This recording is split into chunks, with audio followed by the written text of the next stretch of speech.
Morning all.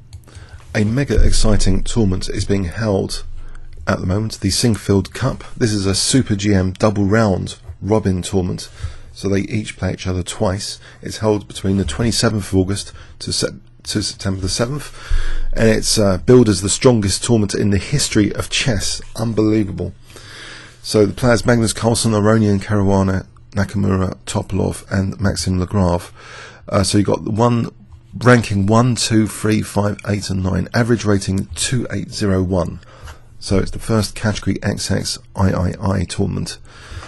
Let's have a look at the game. One of the most exciting games of the round was Maxime Vachier-Lagrave playing white, who's becoming one of my favourite grandmasters actually. Very, very dynamic, exciting chess.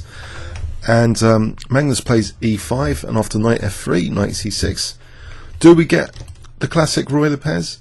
Well, actually, there is an exciting alternative here, and it's on my live book. It's the third most popular choice, the Scotch game d4. Sometimes Garry Kasparov has reeled this out, this Scotch game. It makes the position a little bit, it opens up files, for example, the d file pressure once black takes. So e takes d4, knight takes d4, and now Magnus chose bishop c5. This is the main move statistically on my book. And here, bishop e3, knight takes c6, these are options. Also knight b3, bishop drops back. Knight c3, very popular move here, knight f6. And here is where things get interesting. In book, it's apparently queen e2 is the most used move here. So any Scotch game fans would know this, I think. Bishop g5 is the second most popular.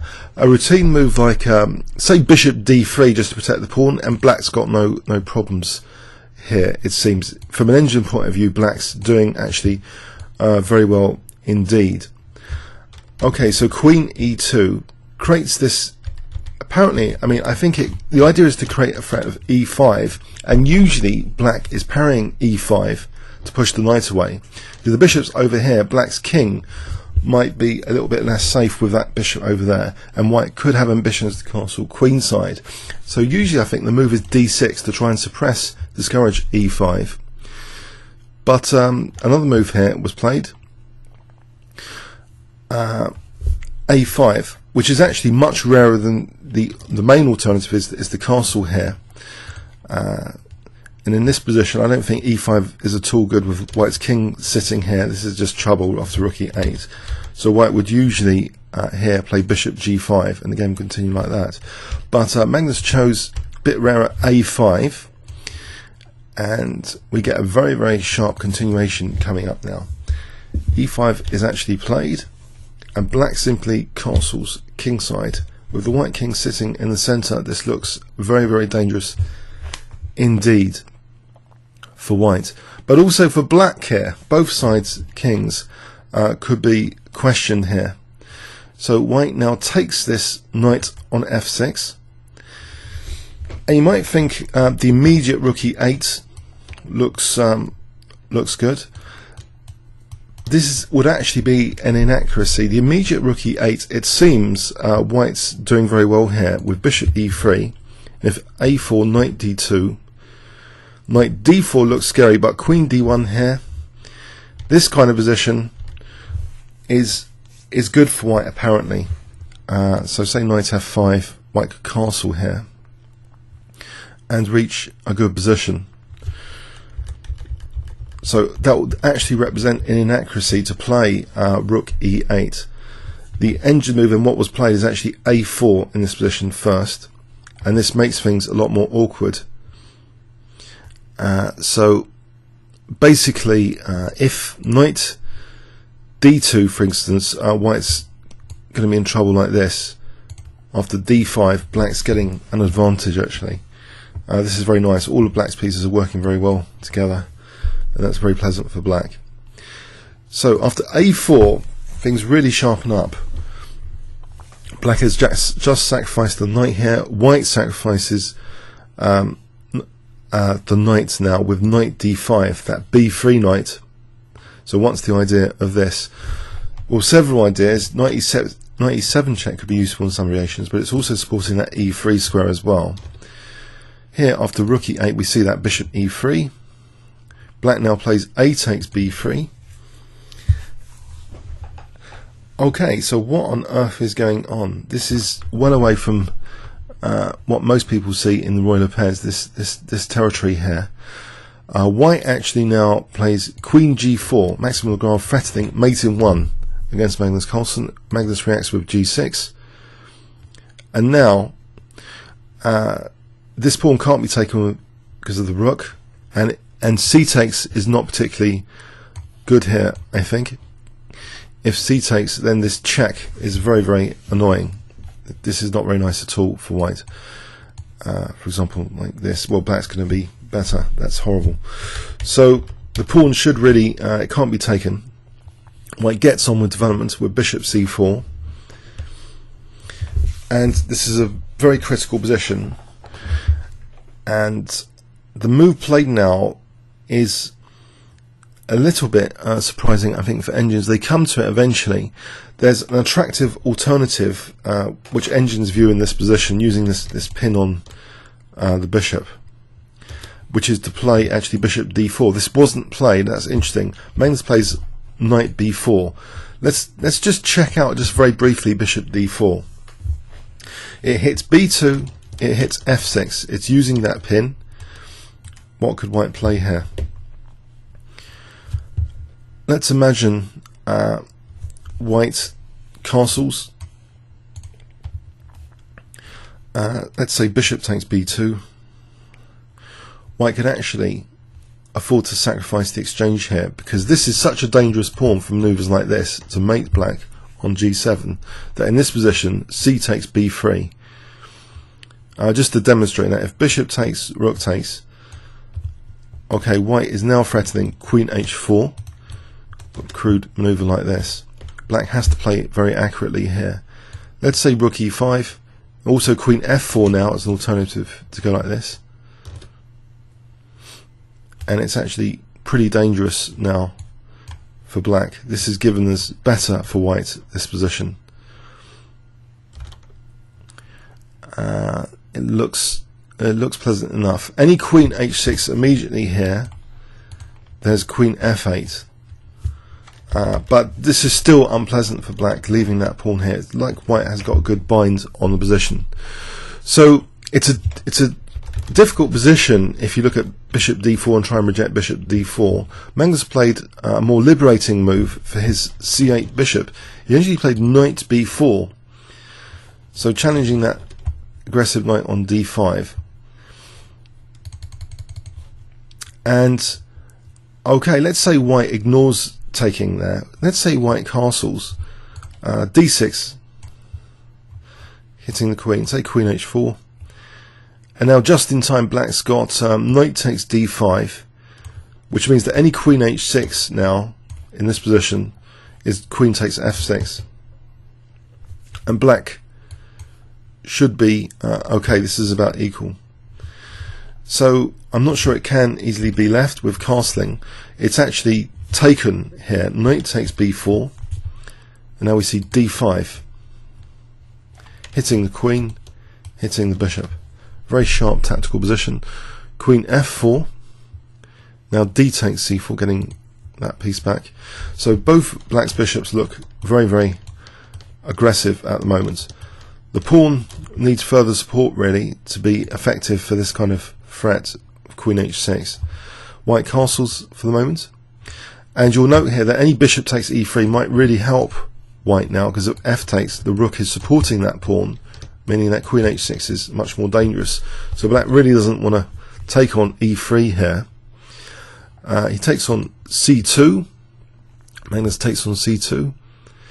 And now a tactical move, exploiting the fact that queen h6 is so dangerous for queen g7 that white plays knight d5. So the idea is if queen takes d5, queen h6, this is unparable. Can't parry this threat of queen g7.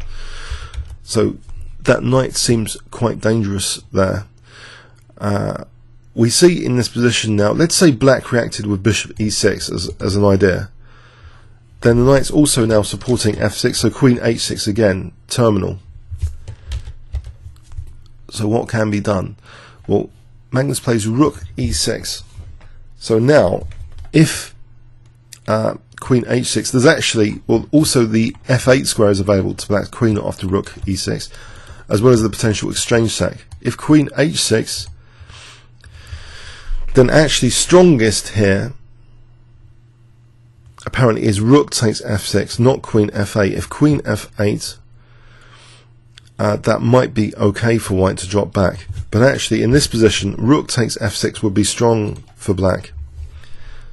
Say knight takes, queen takes, these pawns are quite dangerous, so this position is looking actually better for black. White's attack on the dark squares has evaporated, and it looks as though black's pawn on c2 is a very interesting feature of the position without much distraction going on. So okay, so this rook e6 is a great defense to the idea of queen h6. So instead queen takes c4 is played.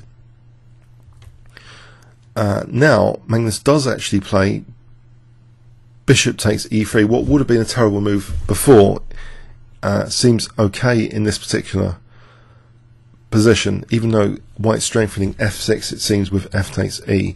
If knight takes, then rook c6 hits the queen, protects c2, and this should be better for black. That looks a lot better for black. So f takes, and now a very precise move indeed is played here. The queen protecting the knights, but b5, very energetic. If queen takes here, then c6 wins material. If queen takes here, then that's just taken, there's no mate or anything. So queen c5 was played. Another, I mean, where else to defend the knight? If queen d4, bishop b7, and this is unpleasant for white. If that's secured, then okay, c5, this could be very, very unpleasant for white. For example, like this c pawn, nothing to expand. So a very accurate move, I think, from white here. Queen c5 by Maxime Vachier-Lagrave. So bishop b7, and now we have check, king h8. Now white takes on c2, that very dangerous pawn.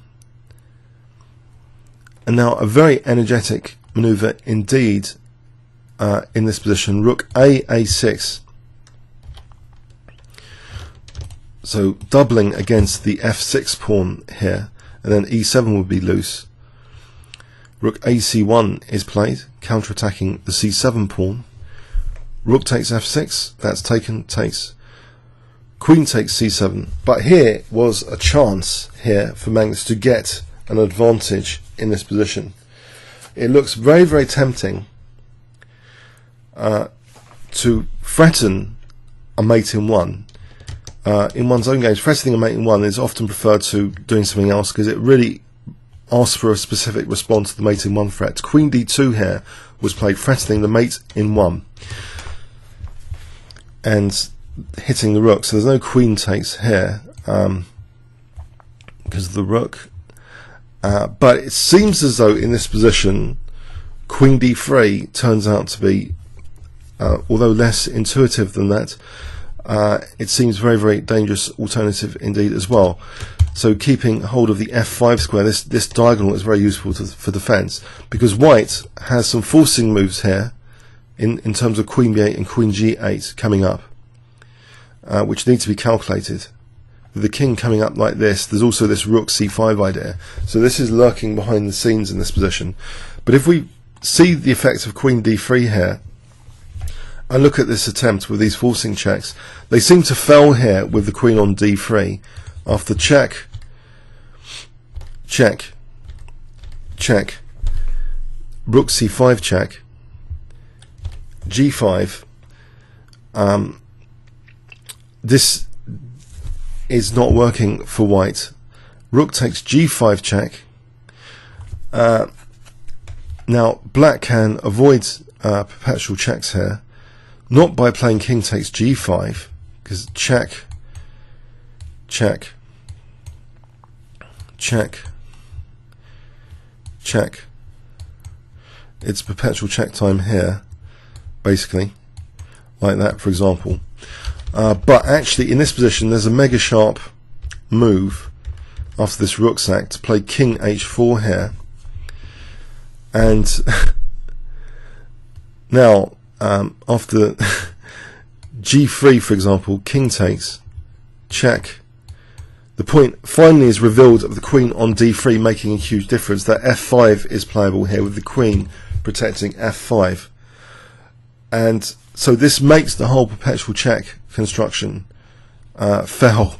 Very resourceful stuff from black to avoid that immediate rook sack, but it seems to fail here, and black's winning this position. So this was a major chance for Magnus in queen d3 in this position, it seems. But queen d2 looks the most intuitive thing to try and force white to do something about the mate threat. Yeah, very, very interesting position, and you'll see a big difference now in this perpetual check thing. But before we go into that queen b8 line, on queen d3, let's just quickly examine if queen c3 had been played, because it seems to be a strong response, which may have encouraged Magnus to reject this. Well, actually, although white's a pawn up here in this ending, this is actually quite unpleasant for white, it turns out, because this rook's got good access to d1 and d2 here. For example, if we protect the second rank, check, bishop e4 blockades that pawn, and black seems to be having a very comfortable position here. For example, like this. Let's just follow through an example. Check, rook g2 check, and this sort of ending could be easy to turn the tables for black to have the advantage, getting the pawn back, and white's pawns are more fractured and black's rook is active. So yeah, queen c3 needed to be factored in though in playing queen d3. So queen d2 looks very lucrative. So let's see what happened here. Check on b8. Okay, not too many alternatives. King g7, queen g8 check, king h6. And in fact, I had a comment on a video about I outrageously made it, no need to calculate, reduce the need to calculate. And it was a Magnus Carlsen game example. Someone pointed out if the configuration was just very slightly different, then something would have worked out. Yeah, obviously calculation is a really, really important part of chess and can show a distinction between d3 and d2 for the queen's position here. And you'll see this now, that after the check here, okay, we see king h5, and that's critical as well. If king g5, it seems this is a disaster instead of king h5. Check. Where does the black king go? If king g4, check, king here, rook g5 check, queen h6, mate. So the king, it seems, has to go to h5, and the idea is to be able to use this g-pawn as a shield to rook c5 check. So rook c5 check.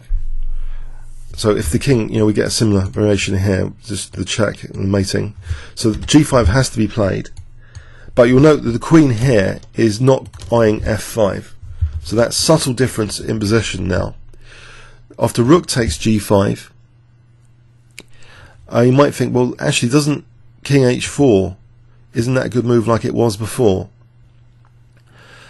It leads to the same thing, that the critical thing turns out to be f5 here.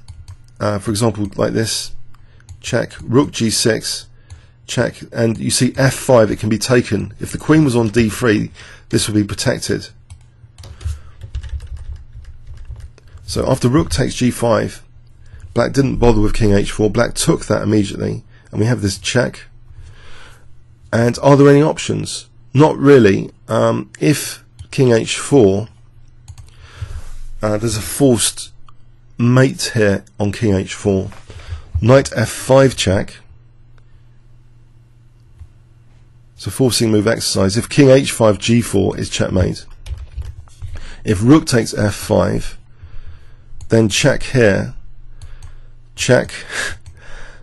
Check on g7. This is forced mate in 2.